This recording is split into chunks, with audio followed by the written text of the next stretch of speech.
On page 46 of Le Zéro et l'Infini, my book decided to give up on existence. So I decided to try and fix it myself, because I have a friend of a friend who does bookbinding for a living, and I watched her do it once, and I arrogantly think I can do it myself easily without Googling it. I've already scraped most of the old glue off. It was almost kind of like a plaster. So I don't know how to remake that. I'm just going to use some basic Elmer's glue here. Now here's the recipe for my glue from a memory of a recollection of what my bookbinding friend used. Water, of course. And you need a dirty cup to do the mixing in. And I had regular Elmer's glue, but I lost it. So we'll be using glitter glue to fix up this book about a prisoner who gets executed in a totalitarianist regime. Make sure to incorrectly eyeball the water.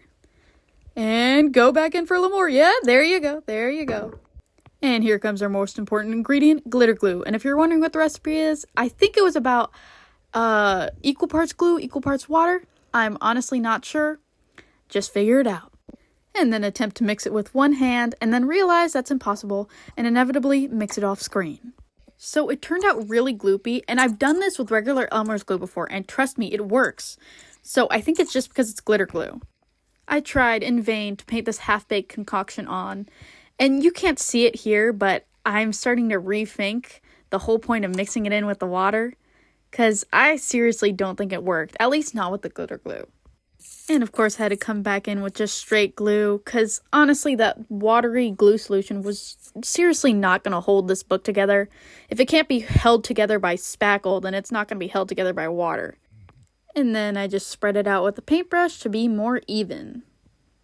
And now for the daunting task of gluing the insides to the cover, while making sure that I didn't glue it in upside down or backwards. And as you can see, some glue is going to spill out, but I'm just going to wipe that away with my finger. Here it is after wiping it away. And I'm going to make sure it's really stuck on there, because a part of me, and a big part of me, thinks this is not going to work. And so I'm really just trying to press in that glue into the spine. But we'll see tomorrow if it actually worked. To fix your book, you'll need a book. So here I am just putting a bigger book on small book to make sure there's pressure.